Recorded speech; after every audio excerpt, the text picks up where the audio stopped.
अस्सलाम वालेकुम। क्या है भाई, सो भी आप बोलिए, मैं क्या बोलने भी नहीं सका, चांस नहीं सका है।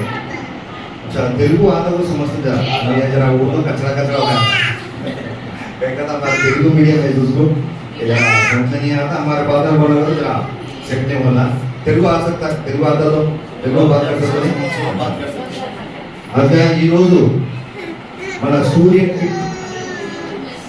పంపిణీ కార్యక్రమానికి నాకు అతిథిగా మనకు ఇన్వైట్ చేసిన మన స్కూల్ హెడ్ మాస్టర్ గారికి, నూరన్న గారికి, అలాగే ఇక్కడ ఉన్న టీచర్లకు, ఇక్కడ ఉన్న మన పిల్లలకు, తర్వాత వాళ్ళ పేరెంట్స్, మా అక్క చెల్లెమ్మలకు, ప్రతి ఒక్కరికి ధన్యవాదాలు తెలుపుకుంటూ ఈరోజు ఈ కిట్ వాల్యూ వచ్చేసి మన రాష్ట్ర ముఖ్యమంత్రి నారా చంద్రబాబు నాయుడు గారు ఈరోజు ఈ కిట్లు పంపిణీ కార్యక్రమం పంపిణీ చేయాలనే ఉద్దేశంతో మనకు ఈ కార్యక్రమం చేయడం జరిగింది. ఒక్కొక్క కిట్టు వాల్యూ వచ్చేసి 2700 అవుతుంది. దానికి ఈ పిల్లలు ఆ కిట్ని సద్వినియోగం చేసుకొని సార్ చెప్పినట్టు మంచి పాటలు విని వాళ్ళు భవిష్యత్తు బంగారు భవిష్యత్తు కావాలని మనస్ఫూర్తిగా కోరుకుంటూ గతంలో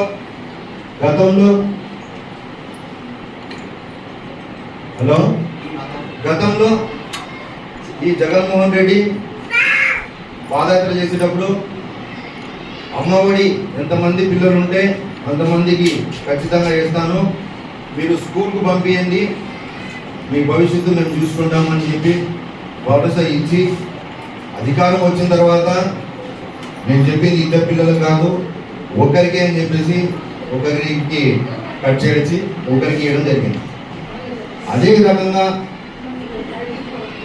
డిఎస్సి పిల్లలు బాగా చదువుకొని డిగ్రీ పాస్ అయిన తర్వాత ఉద్యోగాల కోసము పక్క రాష్ట్రాలకు చూసేవాళ్ళు.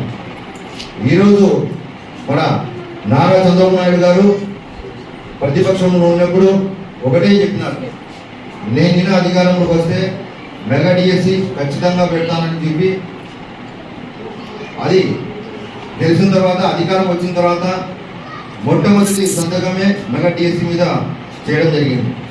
అలాగే మన అక్క చెల్లెమ్మలకు, అవతాతలకు, వికలాంగులకు పెన్షన్స్ 4000 ఇస్తామని చెప్పినారు.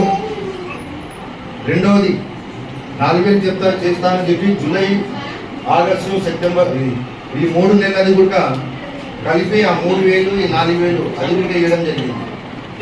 కాబట్టి చంద్రబాబు నాయుడు గారు అనేది ఒక విజనరీ లీడర్. మా సార్ వాళ్ళకు బాగా తెలుసు, ఎందుకంటే వాళ్ళు అనుభవించినారు. ఈ ఒకసారి చూద్దామని చెప్పి అందరూ మోసపోయినారు, చూసినారు, అనుభవించినారు, ఇబ్బందులు పడినాము.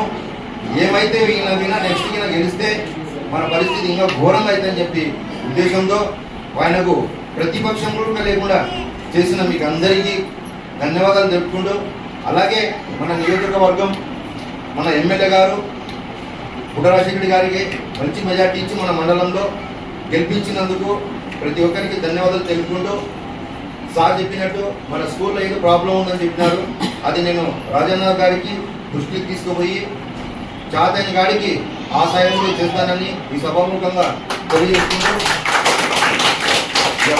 మీకు అందరికీ పేరు నమస్కరిస్తూ చాలా లేట్ అయింది, ధన్యవాదాలు తెలుపుకుంటూ సెలవు తీసుకుంటున్నాను.